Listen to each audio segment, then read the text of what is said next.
இன்றைக்கி நம்ம வீட்டு செடி மல்லிகைப்பூ செடி எப்படி இருந்த செடியை நம்ம எப்படி ஆக்கலாங்கிற ஒரு வீடியோ தான் ஃப்ரெண்ட்ஸ் பார்க்க போகிறோம். வீடியோ ஸ்கிப் பண்ணாமல் பாருங்கள். Welcome back my channel. எல்லா போலும் இறைவனுக்கு.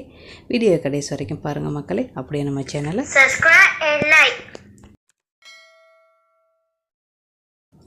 அப்படியே மணி பெல் ஐக்கானை கிளிக் பண்ணிக்கிறேங்க. இப்போ வாங்க வீடியோவுக்கு போய் நம்ம எப்படி இந்த செடியை எப்படி காப்பாற்றலாம் அப்படின்னு ஒரு வீடியோ தான் பார்க்க போகிறோம். இப்போ நான் இதுக்கு என்ன உரம் கொடுக்குறேன்னா இதைத்தான் பிச்சி மல்லி, ஜாதிப்பூ, அப்புறம் இந்த செடி இந்த நேற்று 2 நாளே அப்படி ஒரு வாசமாக இருக்கும். எல்லாத்துக்குமே ஒரே உரங்க தான் கொடுக்குறேன். என் மல்லிகைப்பூ செடி என்னென்னே தெரில, எனக்கு 1.5 வருஷமாகவே ஒழுங்காகவே பூக்களே இல்லை. 50 பூ எடுக்கிற இடத்துல 5 பூ 6 பூ தான் வருது. சரி என்ன அப்படின்னு பார்க்கலான்னு தான் இப்போ நான் செஞ்சு பார்த்தேன். ஒரு 2-3 இது செஞ்சு பார்த்தேன். எல்லா பூவுமே நல்லா பூக்குது. இந்த மல்லிகைப்பூ மட்டும் எனக்கு பூக்க மாட்டேங்குது. அதுக்கு என்ன காரணம்னு வாங்க போய் பார்க்கலாம். என்னோடய மல்லிகைப்பூ செடி இதுதான் ஃப்ரெண்ட்ஸ். இது கிட்டத்தட்ட 25 வருஷம் செடி. மண்ணில் வச்சு 25 வருஷமாக இருந்துச்சு. அந்த மண்ணில் இருந்து குச்சி ஒடிச்சு வச்சு 15 வருஷமாக இருக்குது. இந்த செடிக்கு என்ன கொடுக்குறோன்னு அதை தான் நான் பக்கத்தில் இருக்கிற செடிகள் எல்லாத்துக்குமே கொடுக்குறேன். ஆனால் இந்த செடி மட்டும் என் இதில் பூக்கள் ரொம்ப குறைச்சி தான் இருக்குது. ரொம்ப குறைச்சி தான் ஃப்ரெண்ட்ஸ் பூக்குது. 1.5 வருஷம் இருந்துச்சு ஃப்ரெண்ட்ஸ். இது நல்லா பூத்து அதோட குச்சியெல்லாம் ஒடிச்சு வச்சா நல்லா தான் வருது. ஏன்னு தெரில எனக்கு பூக்கள். நானும் இலைகள் எல்லாம் எல்லாத்தையுமே உருகி தான் விடுவேன், கட்டிங் பண்ணி விடுவேன். இது கொடியாக போகிற மல்லிகைப்பூ இது. ஆனால் வாசம் கமகமன்னு மணக்கும் ஃப்ரெண்ட்ஸ். செண்டு ஒரு பூ இருந்தாலே செண்டு வாசம் வரும் ஃப்ரெண்ட்ஸ். நம்மளுக்கு மல்லிகைப்பூ செண்டு யூஸ் பண்ணுறவங்களா இருந்தால் அவங்களுக்கு அந்த வாசம் இதில் கிடைக்கும். அதனால தான் எனக்கு வேறு செடி வைக்கவே மனசே இல்லை. இது எப்படியாவது இதை காப்பாற்றணுங்கிற ஒரு முயற்சியில் இன்றைக்கி நான் இறங்கியிருக்கிறேன்.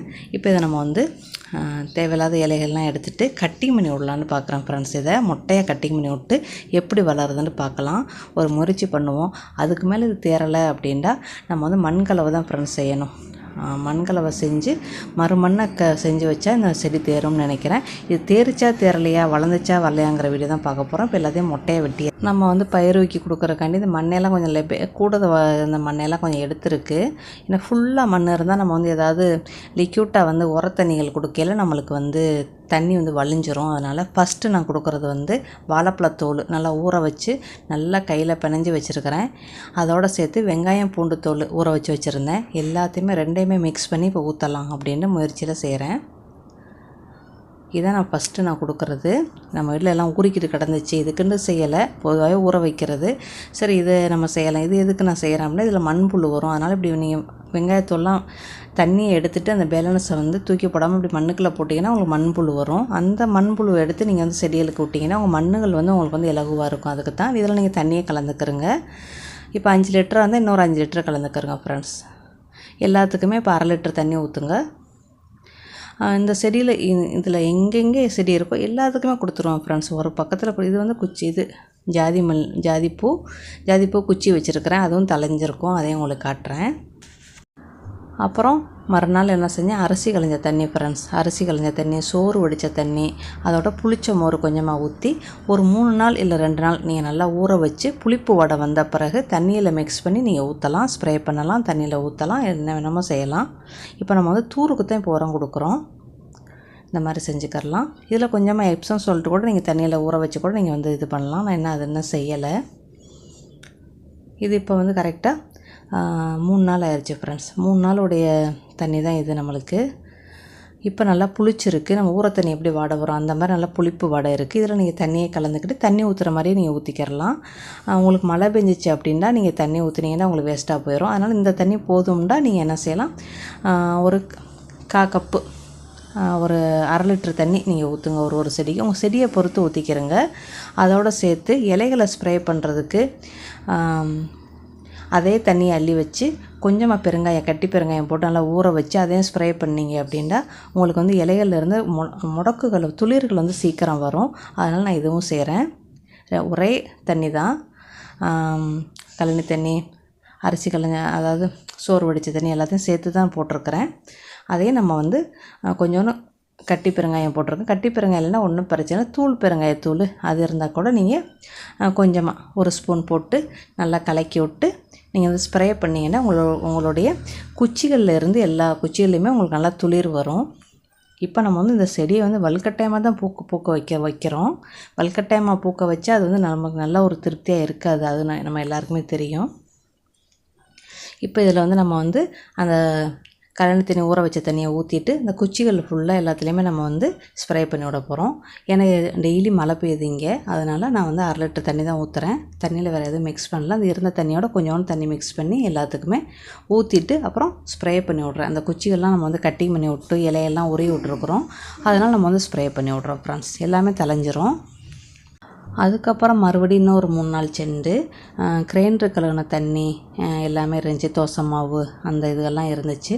அதை 3 நாள் ஊற வச்சு, வேறு உரமுறைலாம் ஊற்றலை ஃப்ரெண்ட்ஸ். அதாவது புளிச்ச முறைலாம் நான் ஊற்றலை. நான் என்ன செஞ்சேன், அதை மட்டும் ஊற வச்சு தண்ணியை கொஞ்சம் கலந்து இந்த தண்ணியும் நான் வந்து கொடுக்குறேன். ஏன்னா கிரைண்டர் கழுவின தண்ணியிலேருந்து உளுந்துலாம் வந்து நம்ம அரைச்சி கழுவுவோம்ல, அது ரொம்ப நல்லது ஃப்ரெண்ட்ஸ். இந்த ஜாதிப்பூ, மல்லிகைப்பூ, குச்சி மல்லி எல்லாத்துக்குமே உளுந்தோட இது வந்து ரொம்ப நல்லது. அதை நான் ஏற்கனவே கொடுத்துருக்குறேன், ரொம்ப நல்லது. அதனால் அதையும் கலந்து ஊற்றுறேன் ஃப்ரெண்ட்ஸ். அதுக்கப்புறம் நம்ம செய்கிறது வந்து வாழைப்பூ. 8வது நாள் வந்து நம்ம கொடுக்குறது வாழைப்பூ. இதோட வீடியோ ஏற்கனவே நான் போட்டிருக்கிறேன், ஜாதிப்பூக்கு செஞ்ச வீடியோ போட்டிருக்கிறேன். அதனால் இது ஃபுல் டீட்டெயில் உங்களுக்கு அதில் இருக்குது. அதை 1/2 லிட்டர் தண்ணி கொடுக்குறேன். மறுபடியும் இன்னொரு 3 நாள் மொத்தம் நம்ம வந்து 3 முறையான லிக்யூடு இது கொடுத்துருக்குறோம். இது போதும் நம்மளுக்கு, அவ்வளோதான். இதுக்கப்புறம் இது தேரலை அப்படின்னா மண்கலவை தான் கரெக்டாக செஞ்சு நம்ம வந்து மறுபடி செய்யணும், வேறு வழி இல்லை.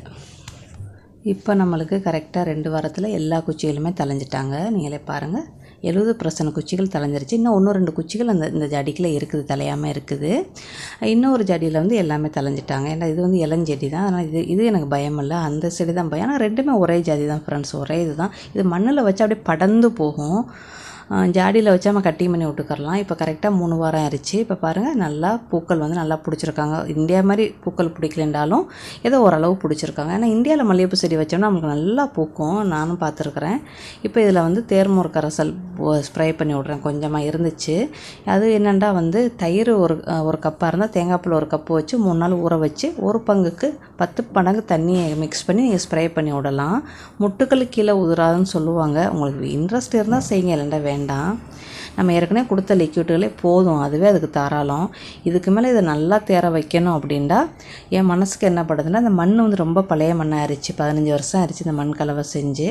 அதனால நம்ம அந்த மண்ணை நோண்டிட்டு வேறு மண் கலவை செஞ்சு வச்சோம்னா அந்த செடியை வந்து பழைய மாதிரி பூக்க வைக்கலாங்கிற ஒரு மனசுக்கு ஒரு இது இருக்குது. கண்டிப்பாக நான் அதுவும் செய்யணும். செஞ்சு உங்களுக்கு கண்டிப்பாக நான் உங்களுக்கு காட்டுறேன். இப்போதைக்கு எனக்கு என்ன வந்திருக்கோ அதை தான் ஃப்ரெண்ட்ஸ் உங்களோட நான் வீடியோ எடுத்துருக்கிறேன். நம்மளுக்கு பாருங்கள், முதல்ல எப்படி இருந்துச்சு, இப்போ எப்படி இருக்குது, அவ்வளோதான். ஏதோ அப்போ இருந்ததுக்கு இப்போ எவ்வளோ தேவை. இருந்தாலும் எனக்கு இன்னும் ஒரு திருப்தியாகவே இல்லை. இன்னும் நிறையா பூக்களை காட்டணும்னு எனக்கு ஆசை. ஆனால் எனக்கு வந்து இவ்வளோ தான் ஃப்ரெண்ட்ஸ் வந்துச்சு, இதுக்கு மேலே எனக்கு வரலை. அதுதான் உங்களோட நான் வீடியோ ஷேர் பண்ணுறேன். மல்லிகைப்பூ செடி கட்டிங் பண்ண புதுசில் தான் நான் வந்து ஜாதி முல்லைப்பூ வந்து குச்சி வச்சேன். அந்த வீடியோ கூட முன்னுக்கு உங்களுக்கு வச்சுருக்கிறேன். இது இப்போ நல்லா தலைஞ்சிருச்சு ஃப்ரெண்ட்ஸ், 1 மாதத்துலேயே தலைஞ்சிருச்சு. இதெல்லாம் கடையில் காசு கொடுத்து வாங்காதீங்க. சும்மா குச்சி ஊண்டி வச்சினாலே உங்களுக்கு மல்லி வகைகள் ஃபுல்லாக எல்லாமே சூப்பராக வந்துடும். இப்போ இது கரெக்டாக 1 மாதம் ஆயிடுச்சு ஃப்ரெண்ட்ஸ். எவ்வளோ சூப்பராக இருக்குது பாருங்கள். எல்லாமே நல்லா புது குருத்து, எல்லாத்துலேயும் முட்டு இருக்குது ஃப்ரெண்ட்ஸ். ரொம்ப முட்டு இல்லைனாலும் எல்லாத்துலேயும் 3 முட்டு, 2 முட்டு, 6 முட்டுண்டு இருக்குது. 1 மாதத்தில் நம்மளுக்கு இந்த அளவு தேத்திட்டோம். முதல்ல இருந்ததுக்கு இப்போ எவ்வளவோ தேவை. எனக்கு இன்னமும் நல்லா நிறைய முட்டுக்கள் வச்சு உங்கள்கிட்ட காட்டணுக்கு ரொம்ப ஆசையாக இருக்குது.